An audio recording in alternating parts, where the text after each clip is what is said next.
Okay, yes, sir, on the left here. I'm Robert Scoble, one of the first glass holes, so thank you. Yeah. Thank you for getting my glass. Robert, I really didn't appreciate the shower picture, though. Here at Google I/O, several contextual things started coming out. We started seeing an API that's going to tell us whether we're walking or running or whatnot. Where are you going to take that in the future now that we have more sensors? And are you going to talk about the little sensor inside the Google Glass that watches our eye? Yeah, that's a great question. I mean, this is a big area of focus. I think you saw that in the presentations. I think really being able to get computers out of the way and really focus on what people really need. Mobile's been a great learning experience, I think, for us and for all of you. You have the smaller screens, you can't have all this clutter. I think you saw on the new Google Maps how we got all sorts of stuff out of the way. You know, there's like 100 times less things on the screen than there was before. And I think that's going to happen with all of your devices. They're going to understand the context. You know, just before I came on stage, I had to turn off all of my phones, right? And so I'm not interrupting all of you. That's crazy. Right? That's not a very hard thing to figure out. So all that context that's in your life, all these different sensors are going to help pick that up and just make your life better. And I think that we're, again, only at the very, very early stages of that. It's very, very exciting. All right, let's take another question. Yes.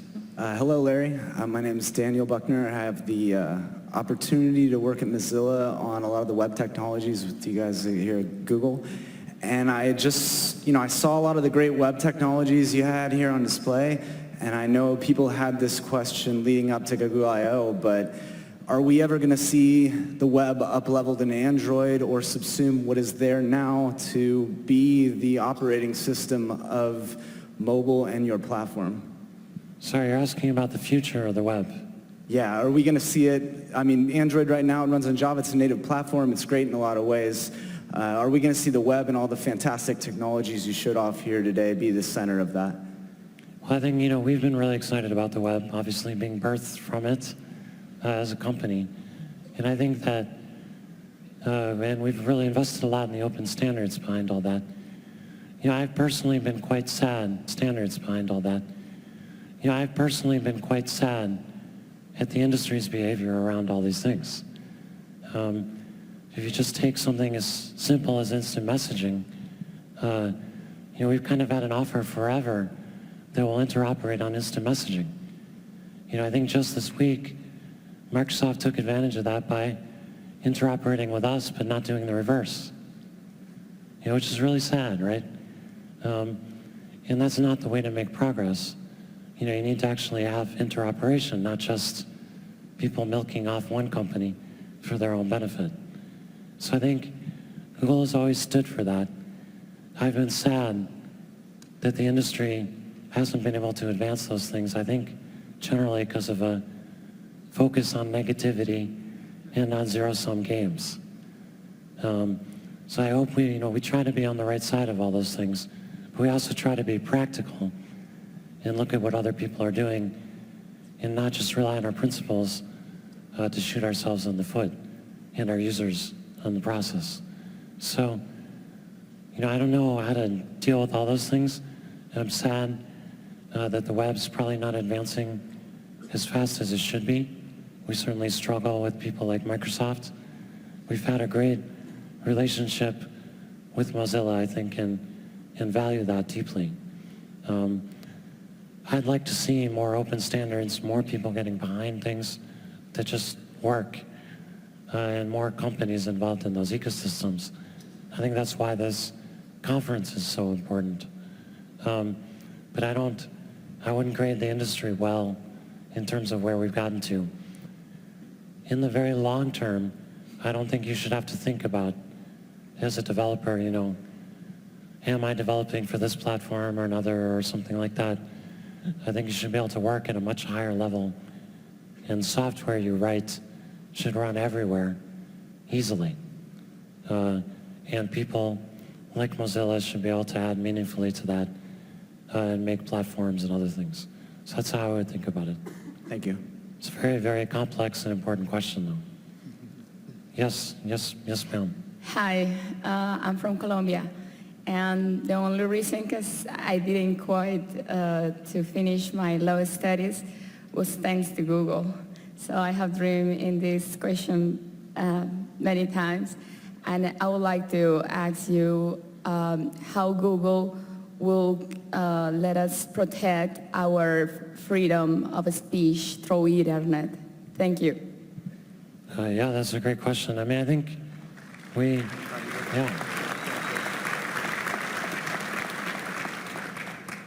I mean, this is part of the area where business gets interesting, right? I think we, Google, pretty clearly have a strong desire for freedom of speech, for a free flow of information. And one of the main things we do is probably translate that into practice, in hundreds of countries around the world, and make sure we're talking to government leaders and making sure we're helping advance that. And our chairman, Eric Schmidt, has been kind of traveling the world talking about that, and I really applaud those efforts and thinking about that. So we're working very hard on that, making sure we're protecting your private information, making sure that we're ensuring computer security, which is required to make sure we're protecting your freedom of that, and making sure we're being as transparent as we can about the requests we get from government and things like that. So this is a big area of focus for us, and hopefully we can do a lot to help the world and move it along there. It's a very difficult and important issue also. Yes, other great questions. Recently, Google Fiber was announced for there, and part of the marketing campaign is 100 times the speed, 100 times the possibilities. What do you see as the possibilities from that fast of internet? Well, I mean, I think from an engineering point of view, it's just kind of a no-brainer. Like, I mean, we got started building data centers, and one of the biggest problems we had was network even in the data centers. And so I guess as a computer scientist, I just view it's kind of sad.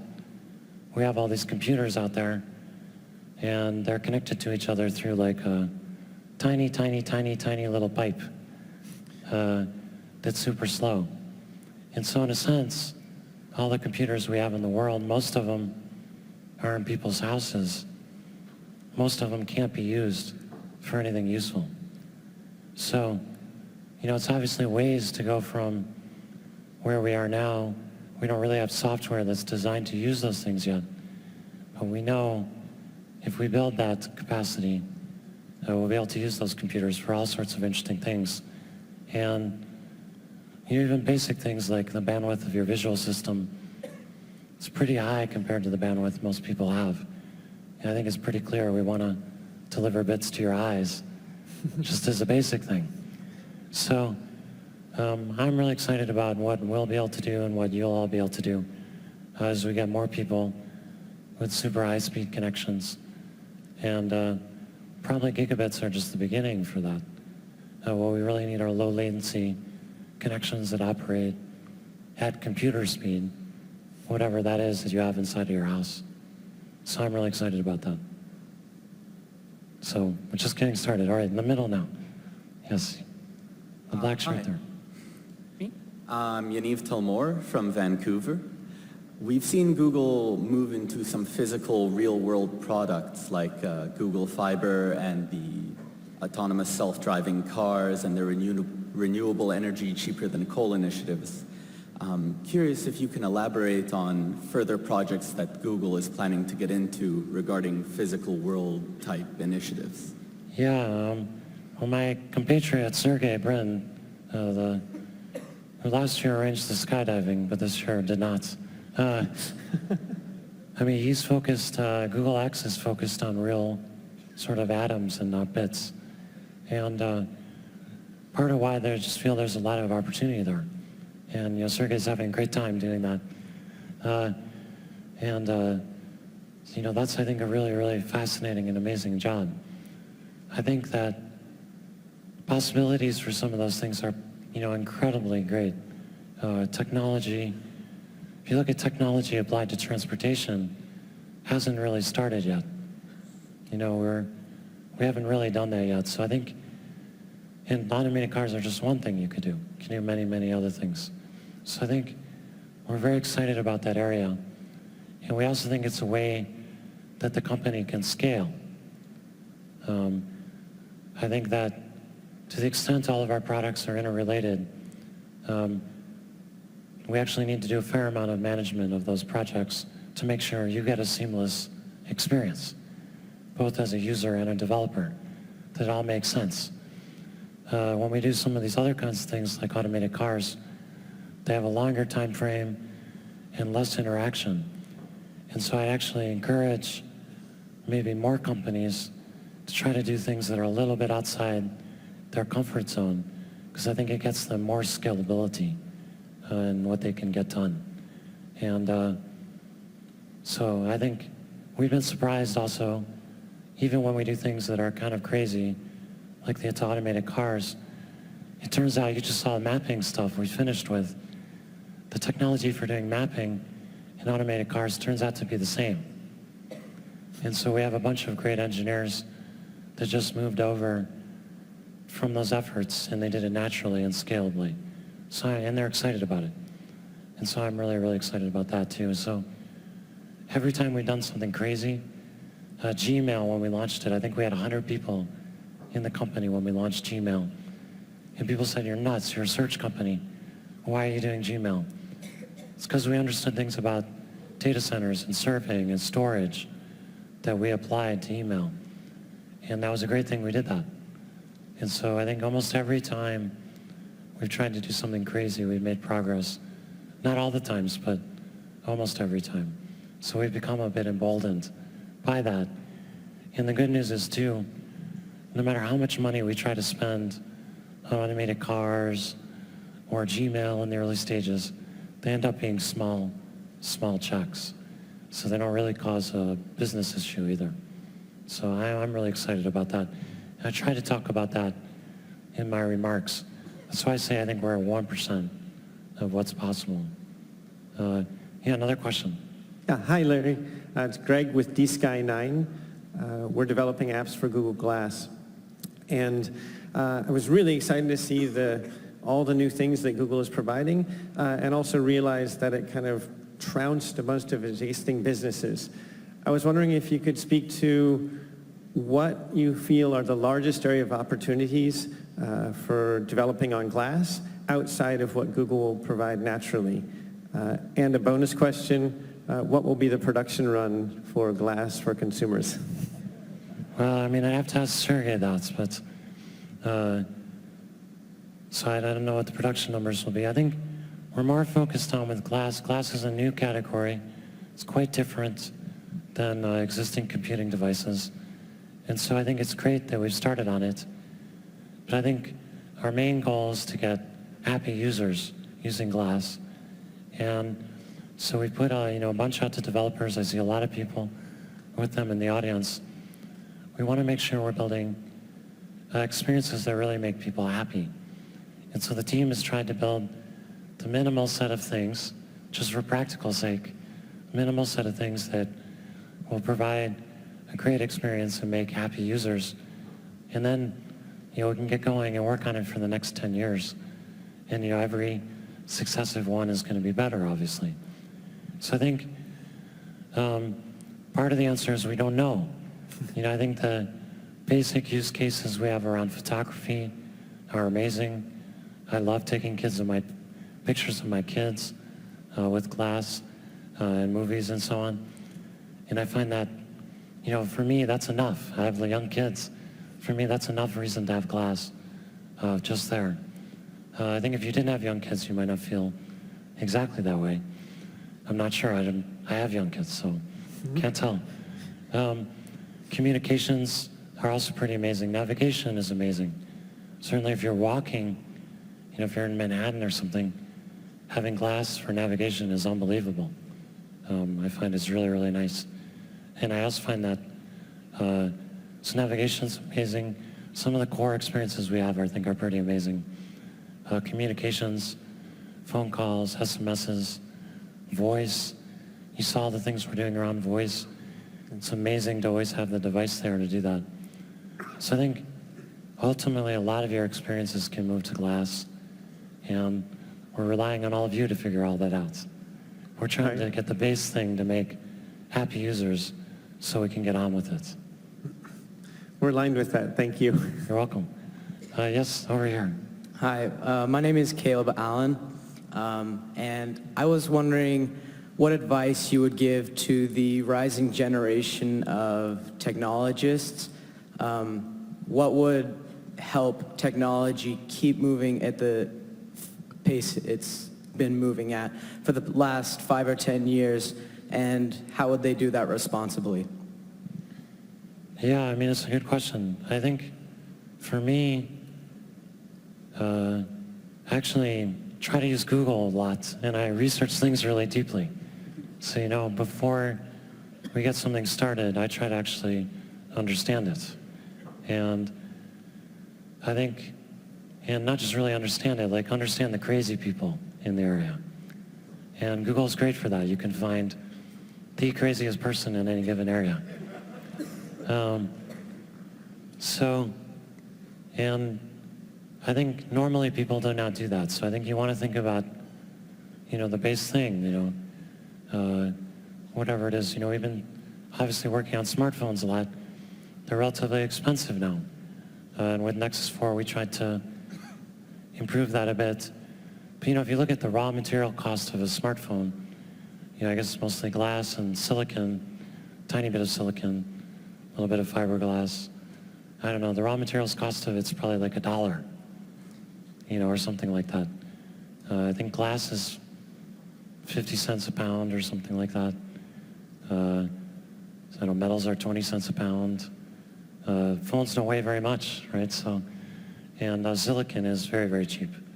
So I think when I see people in industries like are making things, I ask this question, like, how far are you off the raw materials cost? And they never know the answer to that question. So I think kind of as an engineer or as a technologist, trying to go to first principles and say, you know, what is the real issue? You know, what is the real issue around our power grids, or what's the real issue around manufacturing, or whatever it is? I think people usually don't answer those questions, and as a result, most of the work that's done is very incremental. And we don't, because of that, we don't make the progress we need to. But that said, I mean, it's very hard. If you're going to make a smartphone for $1, I mean, that's obviously like almost impossible to do. But I think, you know, if you took a 50-year time frame or something like that, you took a longer view, you'd probably start to make the investments you needed to. And along the way, you'd probably figure out how to make money. So, you know, I just kind of encourage non-incremental thinking and a real deep understanding of whatever you're doing. That's what I try to do. Yeah, all the way over on the right, and I'll make another pass. I have a question about the future of Android. So with Oracle taking control of Java from 7 forward, how does Google advance Android when one of the core technical underpinnings is not necessarily in its control? Yeah, I mean, I think we've had a difficult relationship with Oracle. I guess including having to appear in court, you know, as a result of it. So I think, again, I think, you know, we'd like to have a cooperative relationship with them. That hasn't seemed possible. And I think, again, probably money is more important to them than having any kind of collaboration or things like that. So I think that's been very difficult. I think we'll get through that. And I think obviously Android's very, very important to the Java ecosystem. And so we'll get through that just fine. Just not in an ideal way.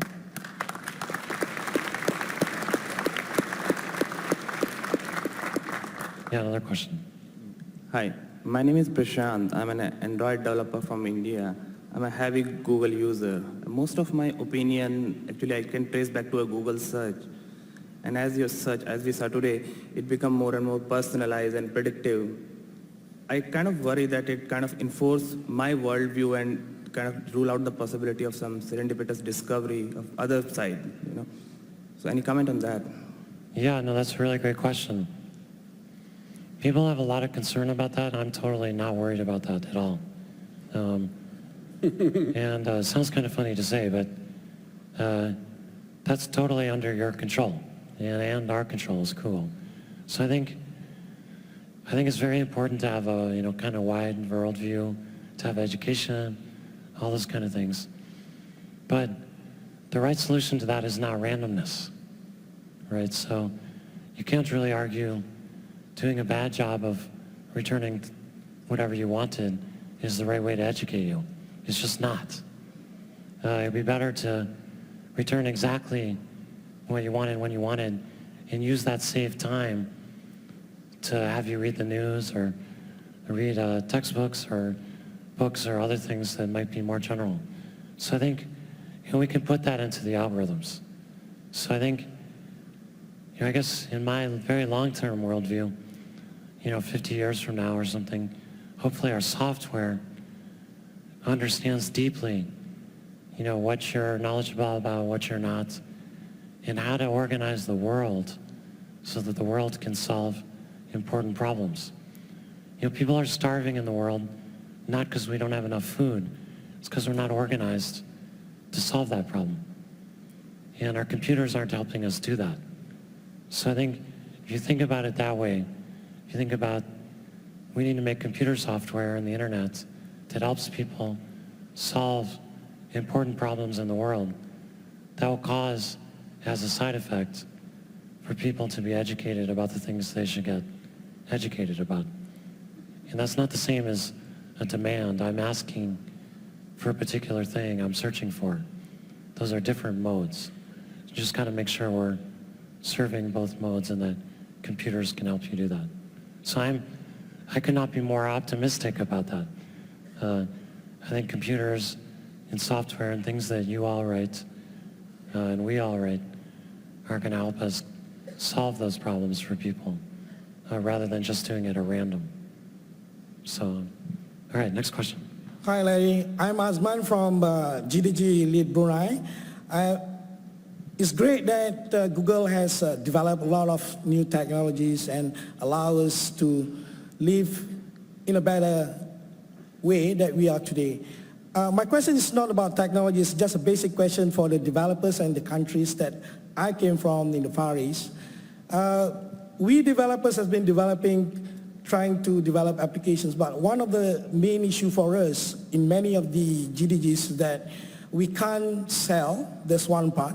The other thing is that I have been asked many times that why can't we buy paid ads? That's my simple questions. I hope it's a great opportunity to voice this one out to you, and I hope things can be done because I don't see any reason why, because people want to buy and they can use their credit cards. Thank you very much. Yeah, I mean, that's an area we've had huge focus on. So I think we've made a lot of progress. I think we'll make a lot more progress, but hopefully that's a very temporary problem and we get through that quickly. But thanks for bringing it up. Yes. Hi, my name is Kevin Nielsen from New Jersey, and I was intrigued about your comment about the positivity and the negativity, and I'm very interested in helping other people be positive about technology as you are, and I'm interested in what your advice would be to help us sort of reduce the negativity and focus on positive and focus on changing the world. Yeah.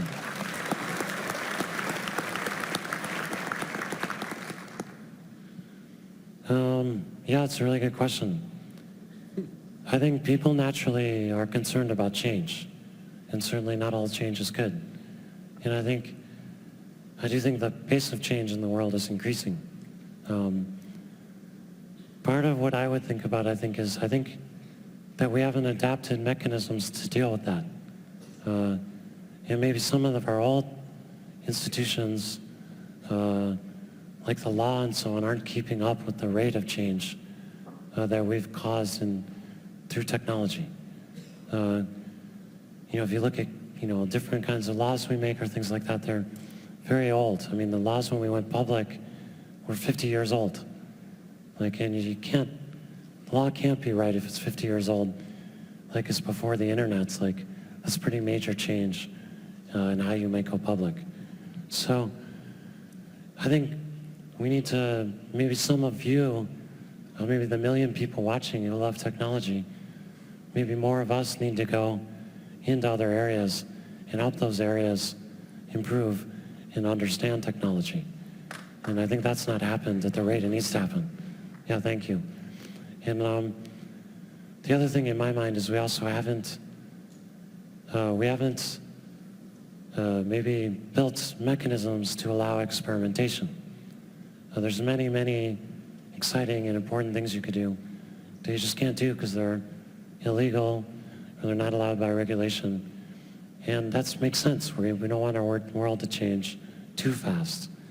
But maybe we should set aside a small part of the world. I like going to Burning Man, for example, which I'm sure many of you have been to. Yeah. Few burners out there. That's an environment where people can try out different things, but not everybody has to go. And I think that's a great thing too. I think as technologists, we should have some safe places where we can try out some new things and figure out what is the effect on society, what's the effect on people, without having to deploy it kind of into the normal world. And people who like those kinds of things can go there and experience that. And we don't have mechanisms for that. So those are the kind of things I would think about. I also think we need to be honest, and we don't always know the impact of changes, and we should be humble about that. I'm not sure getting up on stage and saying everything is amazing and so on is the right thing. Maybe we should launch things a little more humble way and see what the effect is and adapt as we go. So those are kind of my thoughts. So I think, way on the side here. Larry, Ben Schachter, Macquarie.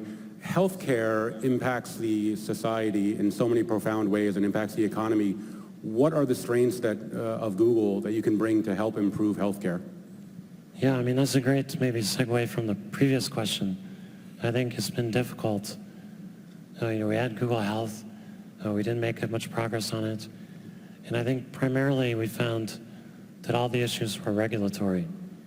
And it's just very hard to get technological leverage there. So now I was talking about we're 1% of where we can be. That's by doing real amazing technological things. And, we found certainly in the kinds of things we were working on in healthcare, we weren't able to move beyond that due to all the kind of constraints that we were under. And so I think we'll see amazing things in healthcare, but I think there'll be things that have technological leverage like DNA sequencing. We're clearly all going to have that. It's going to cost $1 or whatever. You're all going to have your sequence, and something amazing will happen. I just disclosed yesterday my voice issues. I got so many great emails from people and thoughtful advice. And I realized, I had kind of notion like the stuff should be very private. And at least in my case, I feel I should have done it sooner. And I'm not sure that the answer is not true for most people. So I asked, why are people so focused on keeping your medical history private? The answer is probably insurance. You're very worried that you're going to be denied insurance. That makes no sense. And we should change the rules around insurance so that they have to insure people. I mean, the whole point of insurance is it insures everyone.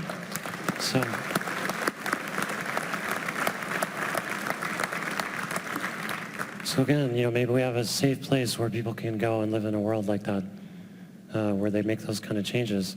We can see if they work, and then the world can learn from that and move on. But not everybody has to participate in that. Because I'm worried we're not making some of the fundamental changes we need to make fast enough. All right, maybe one or two more questions. We're going to run out of time. Yeah. Yeah, I'm John Saragardi with Form and Reform, one of the Burning Man artists you invited here tonight for the after party. Thank you. Oh, great. My question, I'm very inspired to see that you've reached out to the educational aspect.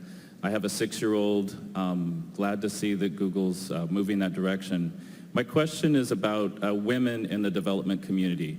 I'm looking around and I don't see a lot here, and I'd like to know what we can do to encourage women to be here. It's a simple question. Yeah, I mean, we've been super focused on that forever. I think Sergey and I, when we were interviewing people, we spent a lot of time interviewing women for that reason, trying to make sure our company didn't end up all male, which I think is a really, really bad thing. So I think, look, ultimately, the only answer is we have to start early and make sure we're getting more young women and girls really excited about technology. And I think if we do that, there's no question we'll more than double the rate of progress we have in the technology world. So we all need to do that. We're trying to help with that in any way we can, and thank you for the question. Thank you. Yeah. All right, one more question. Jeffrey Sika with the University of Michigan. While you had mentioned that regulation is usually the biggest problem trying to get technology into healthcare, I'm curious if you're going to be doing anything with DNA sequencing, considering you actually have all the horsepower behind it, and also image analysis with things like surgical slides and whatnot, because it seems like that's a really big area that we could get into to help people as a whole. Yeah, no, I think those are good questions. I don't have anything to announce at the time, but we always look at these areas, but I think we have felt it's a difficult area for us to work in. I think it's certainly worth doing, though. All right, let's take one more. Yes. Hello. I'm Josh Constein from TechCrunch. Could you discuss Google's plan for bringing the developing world online and what you see as the social, cultural, and political impacts of democratized access to the internet? Oh, that's a really great question.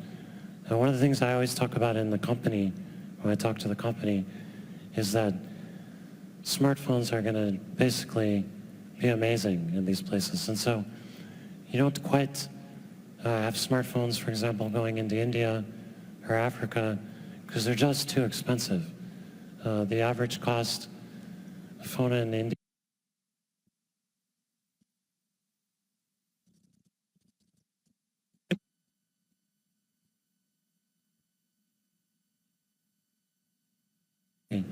make it down to those levels, and I think they will. That'll be the smartphone you have today, 2 or 3 years from now, will be in Africa and India. And that will be amazing. Because I find, I try to mostly use smartphones now just to make sure I'm living that future. I find I can get almost everything I need done. And unfortunately I don't get to program that much, but I can do most things I need to do to run the company on my phone. So I think that's pretty amazing to think that can go to 3 billion, 4 billion, 5 billion, 6, that can go to 3 billion, 4 billion, 5 billion, 6 billion, 7 billion plus in not very long period of time. And I think we're probably, people are underestimating how fast that's going to happen. I think it's clearly going to happen very, very quickly. And I'm really, really excited about that. We're trying to help that happen quicker, but I'm very excited about that. So thank you all so much for spending so much time. Thank you.